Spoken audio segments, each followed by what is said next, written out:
Bon matin l'Église. Grâce au déconfinement, j'ai une nouvelle coupe, comme vous pouvez voir ce matin. Et j'ai pu me faire couper les cheveux dans ma cour. Et le gouvernement est en processus de déconfiner plein de choses. Et un jour, ça va être les assemblées. Ça s'en vient. Je pense pas que l'Église va recommencer lorsque les assemblées vont recommencer, parce qu'elle a toujours continué grâce à tout ce que vous faites pour continuer l'Église, et merci. Merci de tout cœur. Je nommerai pas tout parce qu'il y a beaucoup de choses, mais merci. Merci à votre générosité aujourd'hui, aussi, qui fait qu'aujourd'hui, pendant que je vous parle, l'asphalte a été mis partout sur notre terrain. Il reste les lignes du stationnement à mettre demain. Donc, quand on va recommencer, quand M. Legault va nous donner la permission de recommencer, ben, on va avoir un beau stationnement. Alors, on a hâte d'être surtout ensemble et pouvoir louer Dieu ensemble.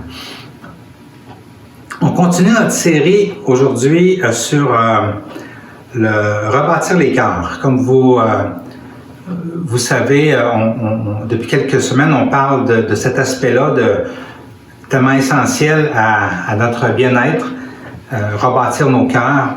On a besoin d'être en santé psychologiquement, émotionnellement et relationnellement.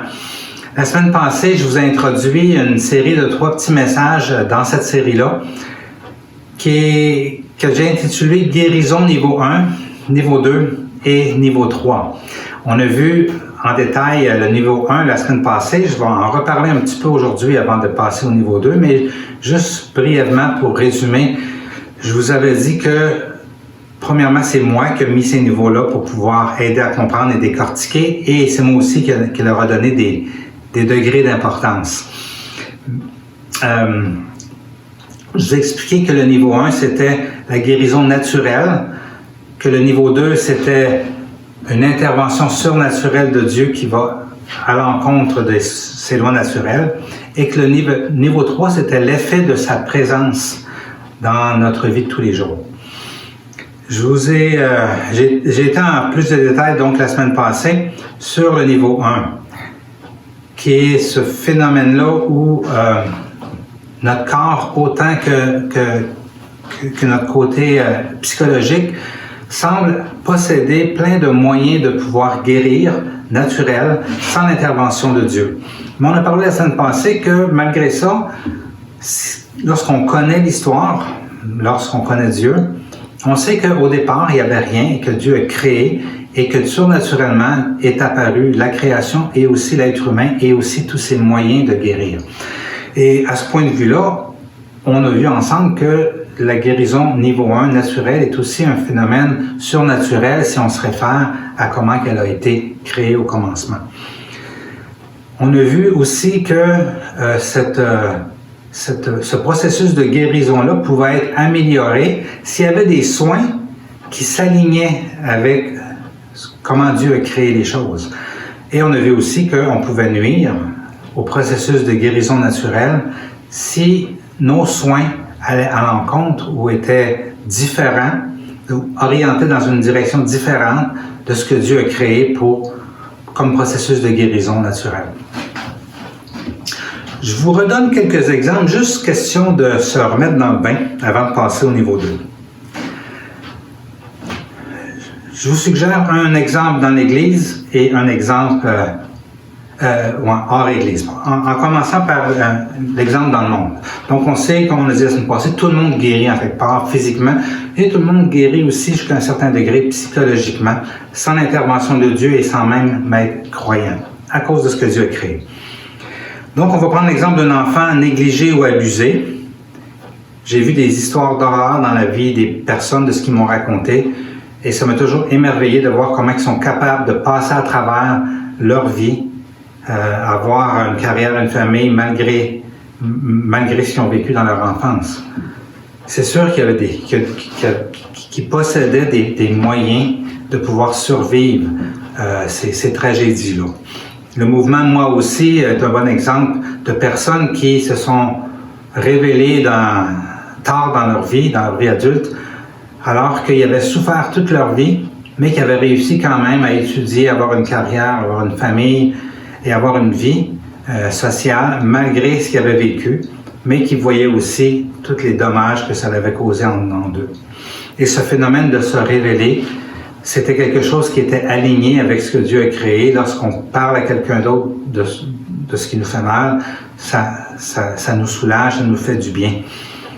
On a aussi tous ces témoignages de pardon. Les personnes qui ont vécu des choses difficiles et qui pardonnent. Comment ils témoignent souvent à quel point ça les libère et à quel point ça libère souvent même l'agresseur. Alors les gens qui ont eu ce courage-là, même sans connaître Dieu, de pardonner, qui ont été dirigés peut-être par un thérapeute à pardonner, ont vécu cette délivrance-là. Donc ils ont aligné leurs soins avec ce que Dieu a créé et on sait très bien que pour Dieu le pardon, que Jésus nous a même offert à la croix, est puissant pour apporter la guérison.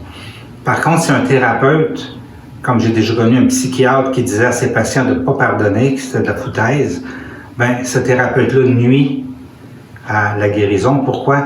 Parce qu'il les prive de cette liberté-là, de cette libération-là, et les gens restent prisonniers de l'amertume à cause des mauvais soins non alignés avec ce que Dieu a créé. Je vous donne un exemple dans l'Église. On sait qu'on parle beaucoup de racisme et des manifestations partout dans le monde en ce moment à cause de cette tragédie-là d'un homme noir qui a été tué par un policier aux États-Unis.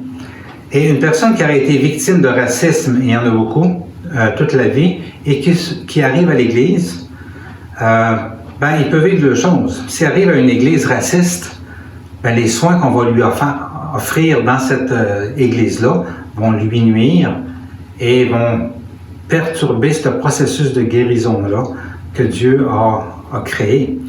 Mais s'il rentre plutôt dans une Église remplie de l'Esprit, des gens qui ont le cœur de Dieu parce qu'ils sont proches de Dieu, automatiquement, cette personne va être mise en contact avec des soignants naturels, des nouveaux amis, une famille nouvelle, et peut-être même des thérapeutes, mais qui ont le cœur de Dieu, donc qui ne font pas de différence avec les races, qui relèvent tout le monde, qui redonnent la valeur à tout le monde. Et cette personne-là va pouvoir passer par un processus de guérison intérieure pour tout ce qu'elle a vécu dans son passé au niveau du racisme. Donc, on voit aussi en même temps, par cet exemple-là, qu'il y a beaucoup de gens dans l'Église qui guérissent au niveau 1, au niveau naturel, sans intervention de Dieu, simplement parce que, connaissant Jésus, connaissant le Père, connaissant l'Évangile, ils sont capables d'aligner leur façon de faire, leurs soins, avec ce que Dieu a créé. Ceci m'amène donc à parler de notre niveau 2, qui est notre sujet d'aujourd'hui. Donc, le niveau 2, contrairement au niveau 1, là, il y a une intervention divine aujourd'hui, pas il y a 6000 ans, maintenant. Dieu intervient. Et ce qui caractérise un miracle ou une guérison à ce niveau-là, c'est le fait que Dieu intervient, mais contraire à ses lois naturelles. Donc, si on pense à n'importe quel miracle, ça va contre les lois soit de la gravité, soit de la chimie, soit de la biologie, des constituants de toutes choses, ça va contre les lois météorologiques. Alors, c'est pareil pour tous les miracles. Peu importe, c'est ouvrir la mer, c'est arrêter le soleil, c'est dire à la tempête de s'arrêter. Peu importe, il y a toujours une action de Dieu qui va contre ses lois naturelles et qui marche. OK? Et on sait que Dieu qui a tout créé au départ a ce pouvoir-là. Et on le voit. Donc, c'est sûr que cette forme de guérison-là est beaucoup plus spectaculaire. C'est tellement un beau sujet passionnant. On aime ça. C'est le niveau de guérison que tout le monde demande, que tout le monde souhaite, que tout le monde veut et qu'on aime le plus. Arbre, jette-toi dans la mer. OK? En parlant de miracle. OK? Marcher sur les eaux. Tempête de neige, arrête-toi, il faut que j'aille travailler à matin.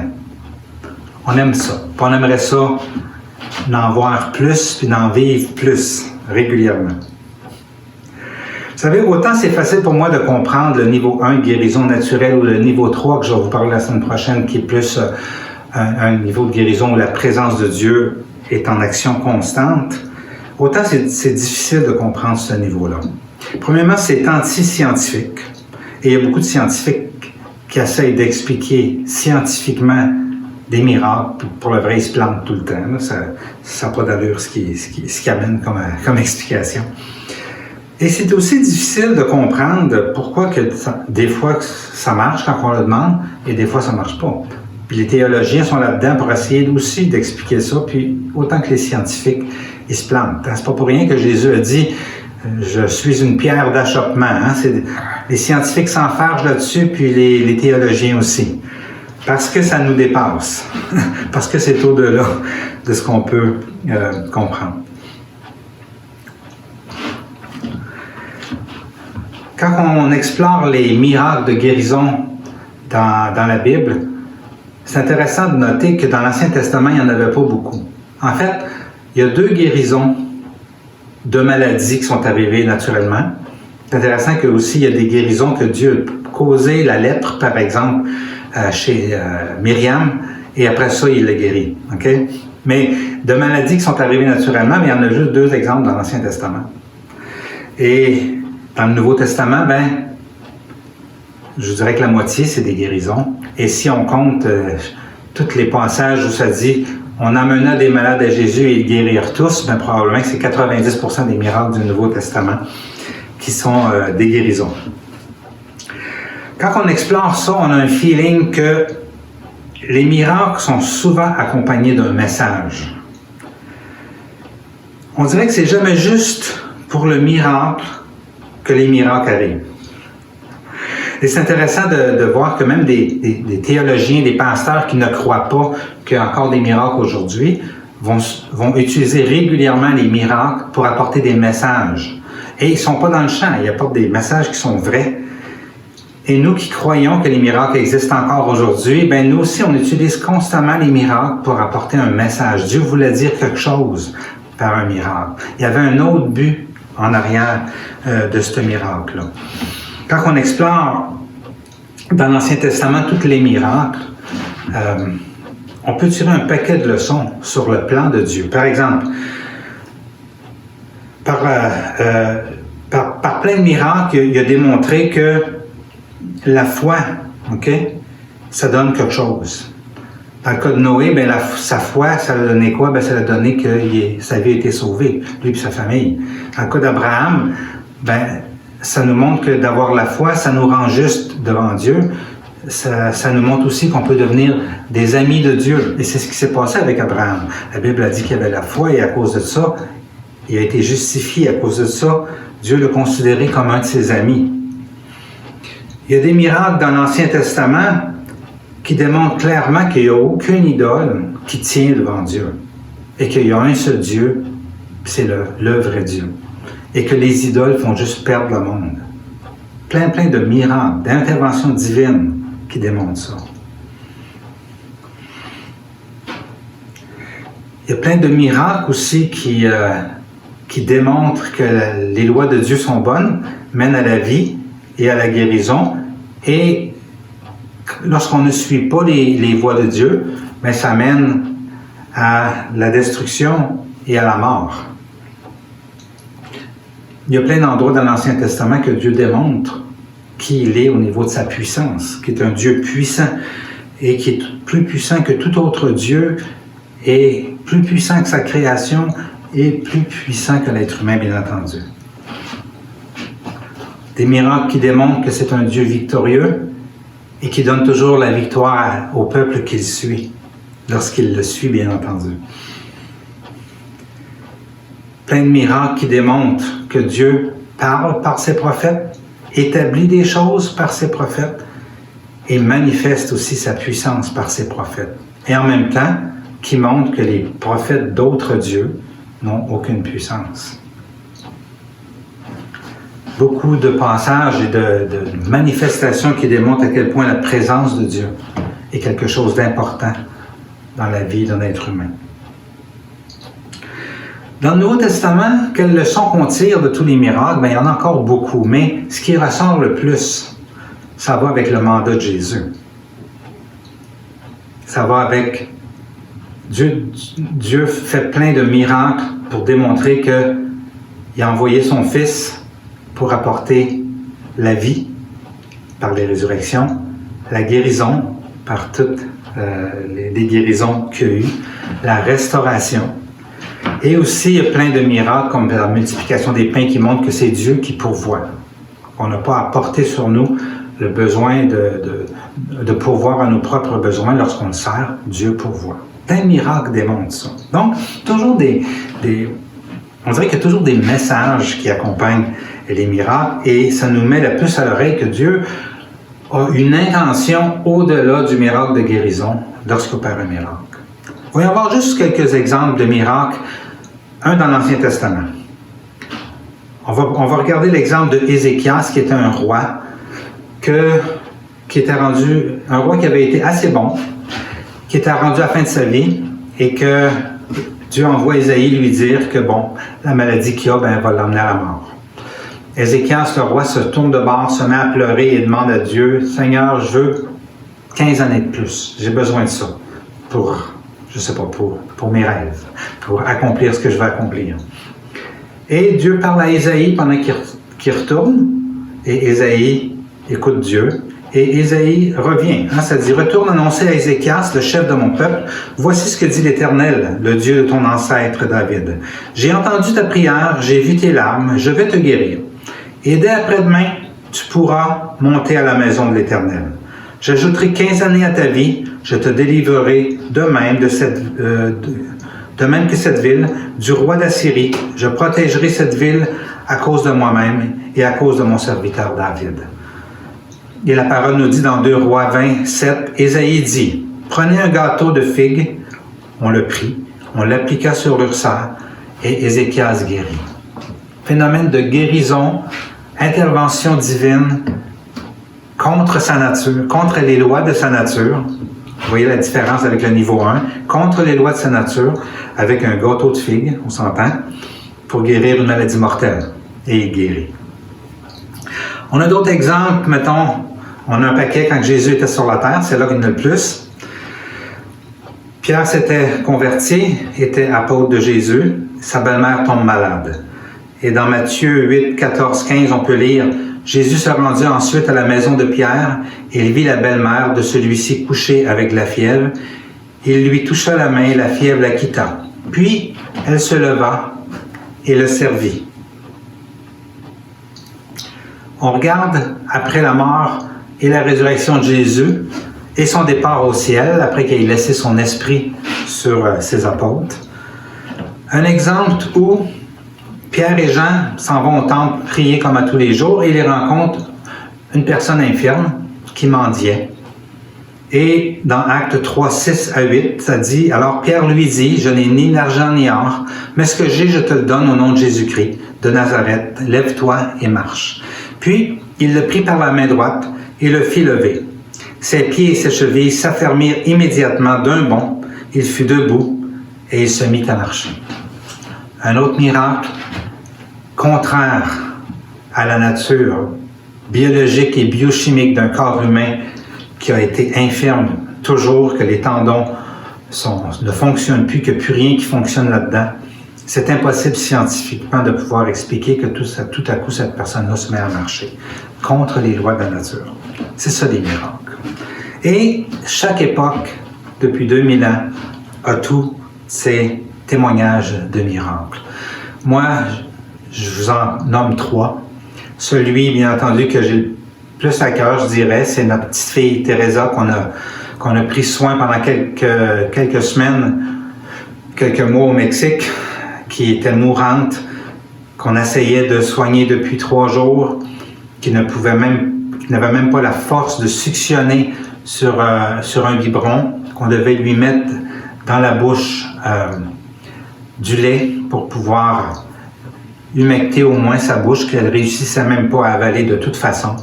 Et après 3 jours de pleurs et de prières, Charla, la fondatrice de la mission qui passe, met sa main sur la tête de cette petite fille-là, prie pour sa guérison.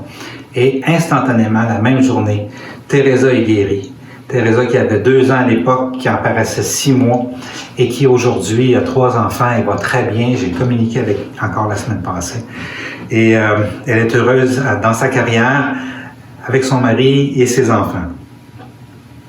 Miracle. Contre nature. Un patient que j'avais à la clinique ici il y a quelques années, cancer de l'œsophage avancé, pas de chance de guérison, mais on peut l'enlever et faire une sorte de chimiothérapie palliative pour le soulager. Le patient me revient après avoir passé tout ce qu'il y avait à passer avec le gastro-entérologue et le chirurgien pour me dire, savez-vous quoi, docteur, je suis guéri. Et mon chirurgien ne comprend même pas pourquoi je suis guéri. Il me dit que c'est impossible, que je suis un miracle qui marche. J'avais vu les résultats, je savais que c'est impossible qu'il puisse passer au travers. Mais pourtant, Dieu l'avait guéri. Et il m'a témoigné que c'est vos prières qui ont fait que je suis guéri. Et je l'ai dit au chirurgien. D'ailleurs, il a vu votre note qui marquait « Je prie pour lui ». J'écris pas souvent ça dans mes notes, je prie pour mon patient. Mais là, j'avais écrit, je ne sais pas, j'avais été inspiré. Et ça l'a surpris le spécialiste. J'ai un autre jeune homme dernièrement qui avait un lymphome. Un lymphome, ça peut se guérir dans bien des cas quand c'est un lymphome pas trop agressif, mais lui, il avait le pire, le plus agressif qui existe. Jeune homme, père de 2 enfants, dans la trentaine, mais qui a accepté que je prie pour lui. Et on a prié pour la guérison. Et il a eu sa chimio, il a vu ses oncologues, et tout à coup, il m'a texté « Ça a marché, tes prières. Je suis guéri. Mon oncologue n'en revient pas que je sois guéri. » Et j'ai pu assister encore une fois à une réponse à une prière, à une guérison miraculeuse. Donc, on ne peut pas nier que les miracles existent.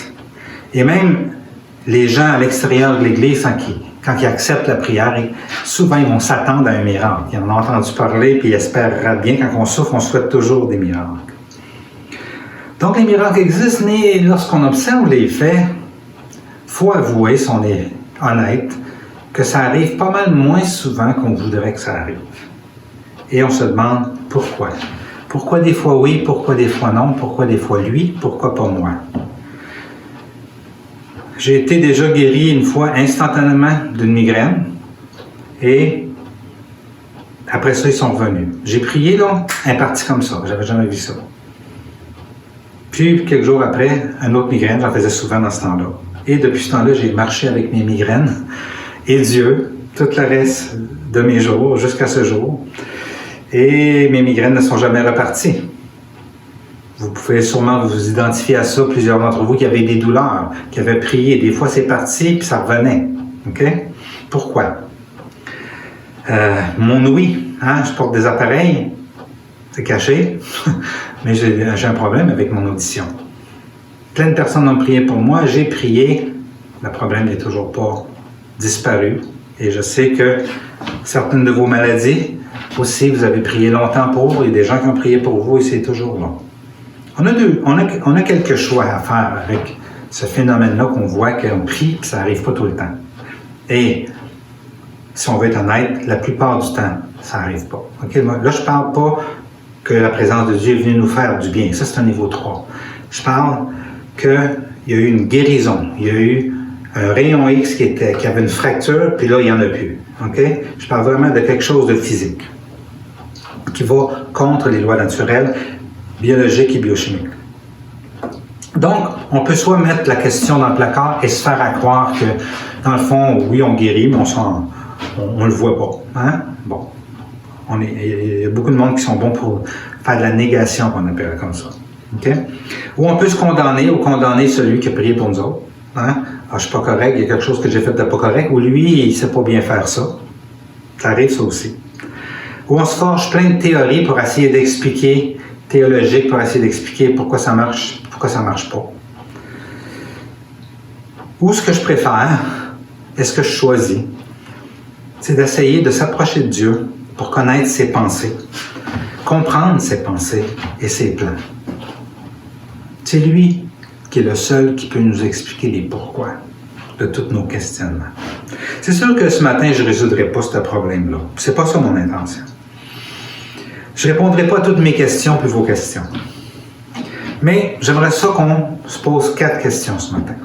La première, est-ce que Dieu fait encore des miracles aujourd'hui? Et est-ce qu'on peut en demander? La deuxième, pourquoi des fois oui et des fois non? Pourquoi y a-t-il si peu de miracles? La troisième, est-ce que le miracle niveau 2, donc intervention divine, surnaturelle, contribue à rebâtir les cœurs? Et finalement, où devrait être notre focus dans notre vie avec Dieu, dans notre vie chrétienne? Donc la première est facile à répondre. Je vous ai déjà répondu. Est-ce que les miracles existent aujourd'hui? Oui, j'en ai vu. Est-ce qu'on peut les demander? Oui, je veux en demander. La semaine passée, je vous parlais d'Alessia. J'ai prié. Seigneur, fais qu'elle soit protégée du COVID, qu'il ne se passe rien. Dieu m'a répondu. Je ne sais pas si ça a été qui s'est fié à ses anticorps qu'il avait créés ou s'il est intervenu miraculeusement, mais moi, c'est le résultat qui est important pour moi. Tout va bien. Donc, la question 1 est facile. Question 2. Pourquoi? Ça, c'est plus difficile. Pourquoi des fois oui, pourquoi des fois non? Pourquoi si peu de miracles? Et même dans les pays où on entend parler qu'il y a quand même des personnes, des évangélistes, des personnes avec des dons de miracles, où il y a des centaines de guérisons, mais il y a quand même beaucoup de gens qui ne sont pas guéris. Pourquoi? C'est vrai que faut faire attention pour ne pas confondre les manifestations de la présence de Dieu avec les miracles. Hein? Il y a une différence ici. Toutes les manifestations de la présence de Dieu et l'effet de la présence de Dieu, ça, pour moi, c'est le niveau 3 que je vais vous parler la semaine prochaine. OK? Et j'en parlerai pas plus aujourd'hui. Mais c'est pas ça que je parle, une guérison niveau 2. Guérison niveau 2, c'est, je pense que je vous l'ai dit pas mal de fois.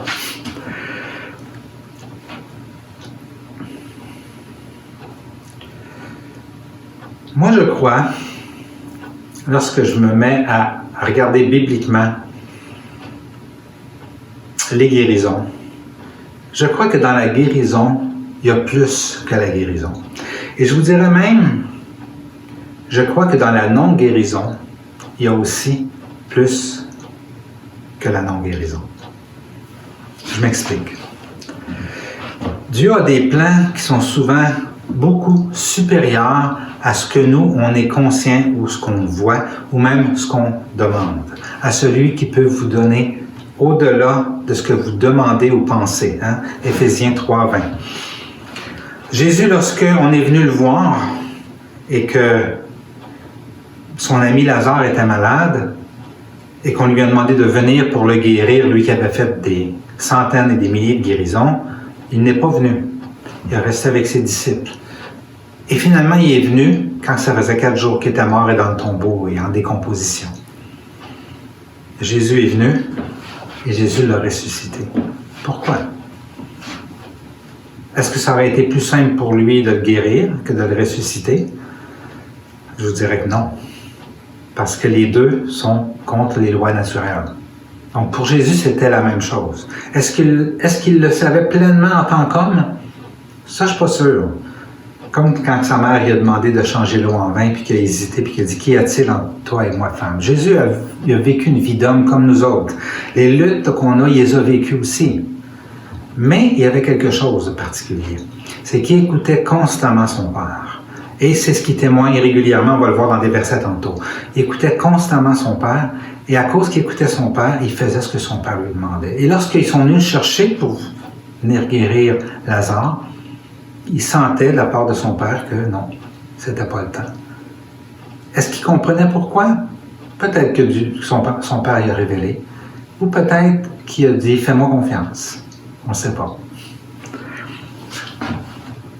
Clairement, ce qu'il dit à ses disciples démontrait qu'il lui faisait confiance. Jésus est venu, en écoutant son Père, il a ressuscité Lazare et il a glorifié son Père. D'une gloire aux yeux des hommes encore beaucoup plus grande que s'il était venu et il l'avait guéri comme il faisait régulièrement. Dieu a toujours quelque chose dans sa tête en plus de la guérison. Lorsqu'il a dit à Paul, « Ma grâce te suffit », Dieu avait quelque chose de plus grand pour Paul que ce que Paul demandait. Pourquoi qu'on a prié pendant 3 jours pour Teresa, moi et ma femme, et que finalement Charlotte a passé puis qu'elle l'a guéri, et qu'on a prié pour un autre bébé pendant une nuit de temps, et qu'on a fait plein de choses pour qu'il puisse survivre puis qu'il est décédé. Pourquoi Charlotte a prié pour Teresa et a été guérie instantanément, et que pendant quelques années après, sa nièce est tombée malade d'un cancer, et qu'elle a prié, qu'elle n'a jamais guéri? Pourquoi mes 2 patients ont été guéris, ceux que je vous ai témoignés, et d'autres, mais que la majorité, pour qui je prie, ne guérissent pas niveau 2. Ils vont guérir, souvent ils vont vivre des choses au niveau 3, mais au niveau 2, ils ne guériront pas, c'est-à-dire qu'il n'y aura pas d'intervention surnaturelle contre nature de Dieu. Pourquoi? Est-ce que c'est une question de foi? OK? Et c'est important d'en parler parce que dans le domaine de la guérison, il y a toutes sortes de choses qui se disent concernant la foi. On va parler de l'histoire de 10 lépreux qui viennent voir Jésus pour être guéris. Niveau 2. OK? Ils veulent que Jésus guérisse et que tout disparaisse de job. Ça dit, lorsqu'ils les vit, Jésus leur dit, « Allez vous montrer aux prêtres. » Et pendant qu'ils y allaient, ils furent guéris. Ça a marché, les 10 ont été guéris. Ce qui est intéressant, c'est de voir ce qui s'est passé après, au niveau de la foi. Le mot utilisé ici, lorsque ça dit « pendant qu'il y allait, ils furent guéris », c'est le mot en grec « katharizo », qui veut dire « ils ont été lavés ». Et à ce moment-là, ils étaient complètement guéris de leur lèpre.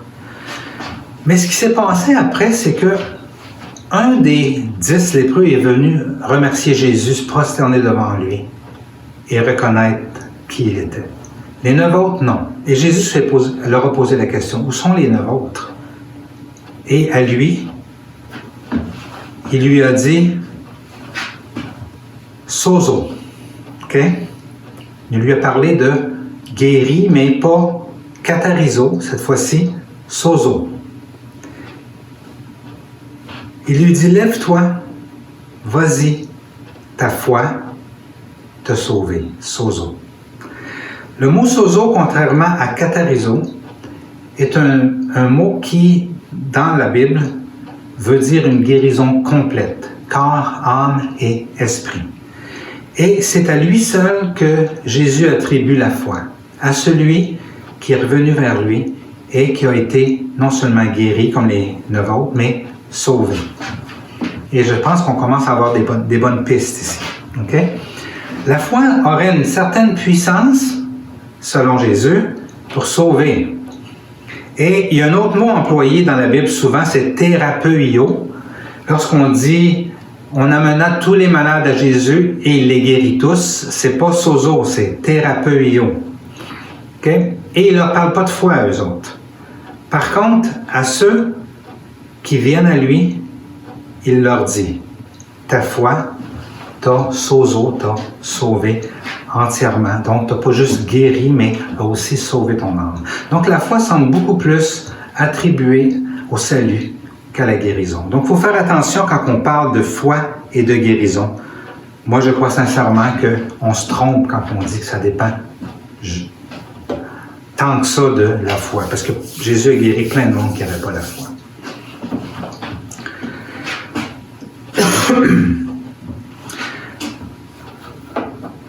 Jésus avait la foi, c'est vrai. On peut avoir la foi aussi pour guérir quelqu'un. Mais malgré cela, Jésus manifestait toujours la volonté du Père et il le répète et il le répète. Une fois, il dit dans Jean, « Père, manifeste ta gloire. » Et lui, le Père lui répond, « Je l'ai déjà manifesté ma gloire avec tous les miracles que tu as eus. Et je vais la manifester encore. » C'est toujours Dieu, le Père, qui manifestait sa gloire et qui produisait un miracle.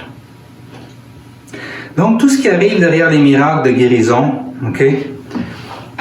Tout ce qu'il y a en arrière, c'est de loin supérieur à la guérison elle-même. Et tout ce qu'il y a derrière une non-guérison, c'est aussi souvent plus grand que la guérison qu'il aurait dû avoir selon nous autres. Moi, je vous propose une citation. Est-ce possible que le focus de Dieu est différent du nôtre, que les voies et les pensées de Dieu soient différentes des nôtres et que les buts et les plans de Dieu soient différents des nôtres? Ou encore, peut-être de façon un peu plus forte, le focus de Dieu serait-il plus juste que notre focus? Les voies et les pensées de Dieu seraient-ils supérieures aux nôtres? Et les buts et les plans de Dieu sont-ils plus grands que les nôtres? Une chose que j'apprends de Jésus, c'est ce fait-là, qu'il faisait ce que son Père lui disait de faire. D'ailleurs, lorsque Thomas lui demande « Montre-nous le Père », qu'est-ce qu'il répond? « Ne crois-tu pas, dans Jean 14, 10, que je suis dans le Père et que le Père est en moi? Ce que je vous dis, je ne le dis pas de moi-même. Le Père demeure en moi et c'est lui qui accomplit ainsi ses propres œuvres. » Il accomplit ses propres œuvres par Jésus. Pas les miennes, pas mes caprices, pas ce que moi je voudrais. Ses œuvres à lui. Il dit, en continuant, il dit, croyez-moi, je suis dans le Père et le Père est en moi. Sinon, croyez à cause de ces œuvres-là. Donc, ces œuvres-là prouvent que c'est le Père qui décide. C'est pas moi. Si je n'étais pas collé sur mon Père, autrement dit, l'Esprit ne ferait pas ça. Mais vu que je suis collé sur lui et que j'obéis à mon Père, bien, l'Esprit le fait. Une grande leçon pour nous autres. On aime le verset qui suit, qui dit « Vraiment, je vous l'assure, celui qui croit en moi accomplira lui-même les œuvres que je fais et il en fera même de plus grandes parce que je vais au Père. » Mais on oublie que si pour Jésus ça marchait à cause qu'il était proche du Père et qu'il entendait ce que le Père disait, ben on n'est pas plus grand que notre Maître, donc ça devrait être la même chose pour nous autres. Moi, je dis que si on croit et qu'on marche dans sa volonté, dans ses plans à lui, si on vise son but à lui, on va voir beaucoup plus de miracles que si on focus sur ce que nous, on veut. Il y a un passage qui est intéressant dans 1 Corinthiens, où Paul dit, lorsqu'il parle des dons spirituels, « Recherchez avant tout l'amour, aspirez en outre aux manifestations de l'esprit, et surtout à prophétiser. » Il met un ordre ici. L'amour, c'est le plus important. Deuxièmement, toutes les manifestations de l'esprit, donc la guérison. Aspirez à ça, c'est bon. Mais le plus important, prophétiser. Pourquoi? Parce que prophétiser, c'est d'entendre Dieu, c'est de sentir Dieu, c'est de voir Dieu. Et ça, c'est le plus important. Et de là va découler beaucoup de miracles. Il finit son chapitre en disant, en résumé, mes frères, recherchez ardemment à prophétiser, mais ne vous opposez pas au reste, à tous les dons spirituels. Il parle des langues ici, mais c'est pareil pour le reste. Donc, priez pour les malades, demandez la guérison, espérez voir la guérison, mais cherchez surtout à faire grandir votre écoute de Dieu, à la connaître plus intimement, connaître mieux ses pensées et à vous aligner avec elle. Moi, je pense que le don spirituel le plus important pour voir des guérisons, c'est le don de discernement de la voix de Dieu. Est-ce que le miracle de guérison niveau 2 contribue à rebâtir les cœurs? Je vous ai parlé de beaucoup de guérisons physiques jusqu'à maintenant. J'ai parlé très peu de rebâtir les cœurs. Pourquoi? En fait, la réalité, c'est que le miracle qui va contre les lois de la nature contribue très peu à rebâtir les cœurs. Et je ne suis pas en train de dire pas du tout, mais très peu. Je ne dis pas du tout parce que souvent le miracle va nous ouvrir les yeux. Ta foi t'a sauvé. Donc Dieu l'a guéri, sa foi s'est ouverte, sa foi a grandi, son désir de marcher avec Jésus a été plus grand et il est entré dans un processus pour rebâtir son cœur. On va voir des exemples la semaine prochaine. Certaines maladies psychiatriques, bien entendu, ont besoin de miracles. Je pense à des maladies génétiques, psychiatriques, que beaucoup de gens souffrent. Malgré ça, c'est ce qu'on voit le plus souvent, c'est que ces personnes-là se convertissent et cheminent. Et malgré leur maladie qu'ils portent, comme celui qui porte son mal de dos, comme celui qui porte son handicap ou qui fait rouler sa chaise roulante, ces personnes-là portent leur maladie, mais ils grandissent et tranquillement, ils rebâtissent leur cœur. Mais c'est dur de rebâtir son cœur lorsqu'on a un problème psychiatrique, parce que c'est tellement proche, le cœur et la psychiatrie. Donc oui, il y a des personnes qui auraient besoin d'un miracle niveau 2. Il faut prier. Seigneur, guéris-les. Reconnecte ces neurones à la bonne place. Moi, j'ai une patiente, c'est épouvantable ce qu'elle vit. Elle a eu un traumatisme crânien en auto, puis j'ai jamais vu quelqu'un souffrir autant qu'elle. Et pourtant, je prie pour elle, puis elle n'a pas guéri encore, mais elle a besoin d'une guérison au niveau psychiatrique parce qu'elle vit dans l'angoisse constamment, dans l'incompréhension, dans toutes sortes de réactions qui sont causées par ça. C'est vraiment un problème physique. Et la seule chose qui peut guérir ce problème physique-là, c'est qu'elle puisse avoir une guérison niveau 2 miraculeuse.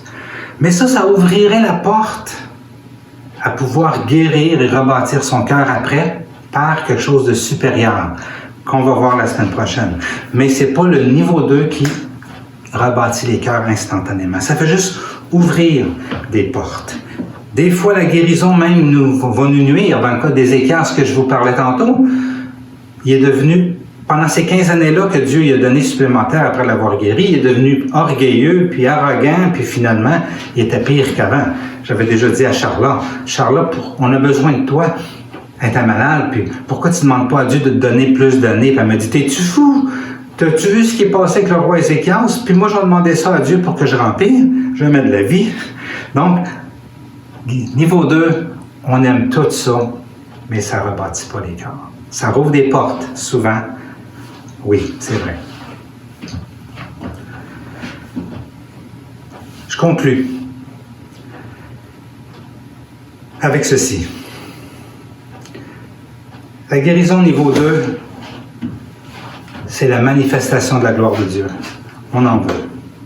On veut, premièrement, pour se soulager, on veut soulager des gens et on veut voir les gens attirés par des manifestations de la gloire de Dieu partout.